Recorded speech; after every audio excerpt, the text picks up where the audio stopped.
I always tell people I come from a beautiful place that everybody loves to visit.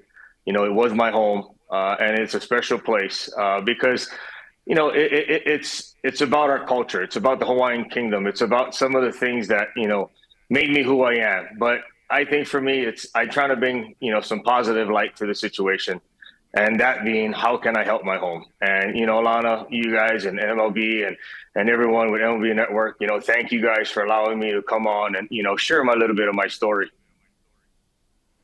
Nearly 100 dead, Shane. As I mentioned, over 1,000 missing, presumed dead. We certainly don't know the exact numbers yet. You had mentioned miscommunication, and the more I research and the more I'm reading about this is that a lot of the islanders didn't even know that they didn't have enough notice that the wildfires were even coming. So many had to jump into the ocean to save themselves. You look at the pictures of Front Street there in Lahaina, absolutely devastating. What needs to be done at this point? Where can we assist? What is most needed?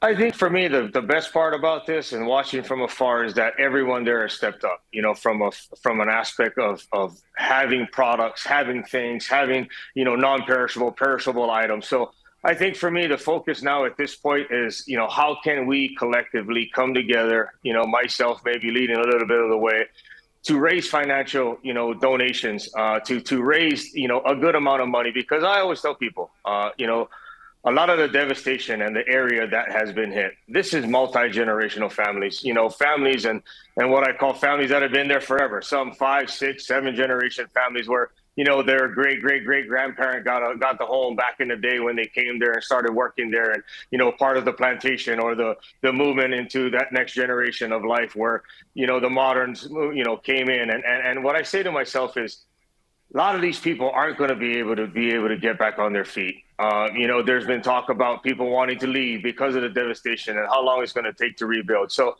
my biggest thing is hope. How can I give these people hope? And the hope is we will be there to help you. I will be there to help you, with the best I can. I think everybody's stepping up now from the federal government, the state. I think things have gotten better. As I said in the beginning, it was a frenzy. It was something that has never happened. As this progresses, to me, this could be one of the most devastating disasters in American history. And it breaks my heart to think that my little home in the middle of the ocean, could have been devastated, this bad. So at this point is how do I figure out to be a shining light, to bring hope, to bring, happiness and guidance. And hopefully, as I said, be able to sit back and help financially, the rebuild of this, special place. As you said, Alana, this is where I was born. This is where I was raised. This was my root. Everybody that got to see me play the game of baseball, the reason why I played the way I did is because I grew up there and I was taught that way as a kid. So, I come from a special place. I think we're, some of the most resilient people in the world. As you can see, everybody stepped up. So again, a lot of prayers, and again, we'll figure out the rest of the way as we move forward. 48 players all time, hail from Hawaii. I am devastated by this. I love Maui. Chris and I had our engagement photos taken there. We've had, we spend every single year going there. My foundation personally donated to the Maui Humane Society, but there are other ways to help. The Maui Food Bank could use it. Obviously, the Red Cross, you can see it there. There's other ways. Shane, when you look at the Hawaiian people, and Maui in particular, I always think of the historic banyan tree that's been there 150 years, and it's still standing. Who knows if it's going to survive because of the devastation, but I feel like the Maui people are like that banyan tree and so strong. Are there stories that you're seeing coming out of there, just people that you're talking to, about stories of resilience and about stories of survival and a community coming together? I mean, it's no greater place in the world, Alana. I mean, the people there, we were built with the lowest spirit, the spirit of welcoming everybody, making everybody, welcome to our home. As you said about that banyan tree, yes, it is a resilient place. That West Side.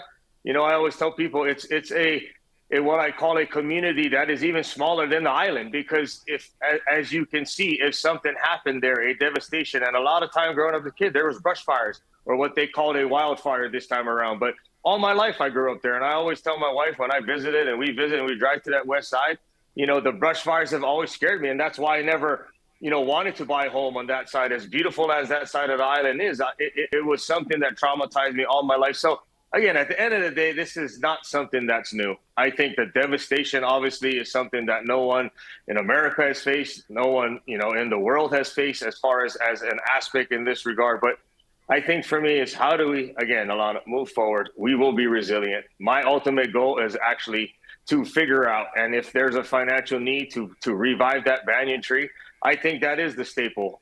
Some of the, as I said earlier, the Hawaiian Kingdom was there. Those properties are no longer there. They're burnt to the ground. So how do we revive that? And as I said, my biggest concern is how do I help the local people, the ones who I said may lose hope because it's everything that they had from generation upon generation. So what I have to say to my island and my home is that I'll always be here, and I'm always going to be with you.